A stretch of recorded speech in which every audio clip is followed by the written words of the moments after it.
Let me go back to this 2013 BRIC summit. And I had a great conversation sitting next to an Indian minister. And there were three things that he said to me at that dinner that we had together at the summit that were profound. He said he's really struggled to be here in South Africa for the last 3 days, and specifically Durban. And I probed and I said, why?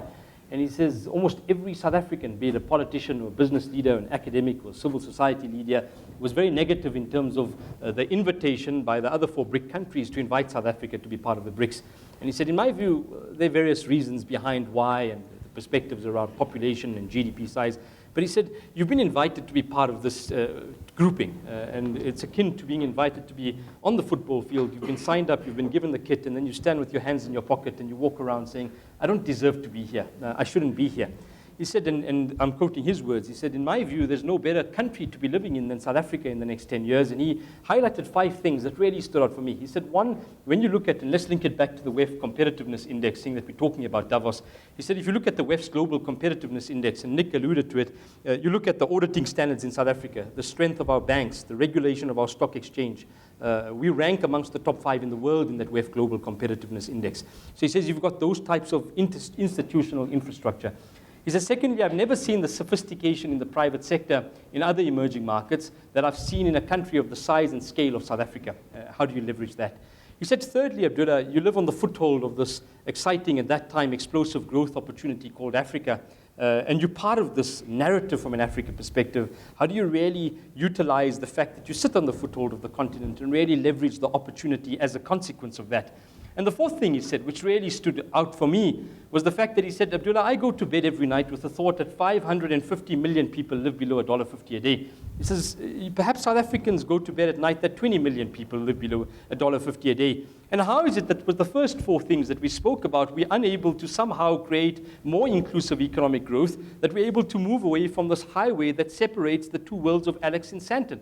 And for me, this really speaks to 3 things that I think will dominate the discourse in South Africa in 2016. I think the first is the fact that South Africa's got a demographic dividend, and Lyle spoke to it, the fact that 51.5% of South Africans are under the age of 25, and pre-November, the honest reality and the people that I've engaged with is that we've largely ignored that young population, the majority of whom are unemployed. And I can tell you now, post-November, that demography have found their voice through Fees Must Fall and this creation of a movement of young people finding the voice and the power that rests within that voice. The reality is that it's only 6% of students that started grade 1 who actually get to university. So it's 94% of people who don't get to university that weren't necessarily part of Fees Must Fall, but who've now recognized that we've got a voice and we need to be able to make that voice heard. And how do we create the requisite enabling infrastructure where we're able to include many of these young people into our broader economy? 1 in every 2 people is under 25. I think the second thing is the type of disparity and inequality that we see from a South African perspective. We opened the largest Prada store in the world 6 months ago. We've got one of the largest Porsche dealerships in the world, and yet we've got one of the highest, if not the highest, unemployment rate in the world.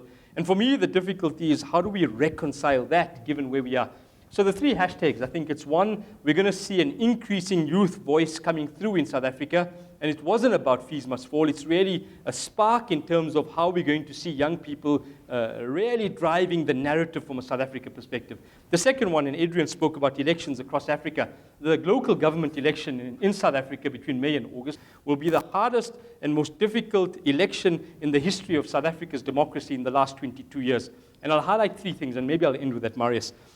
In 2014, the electoral majority in the city of Tshwane was 49.7%.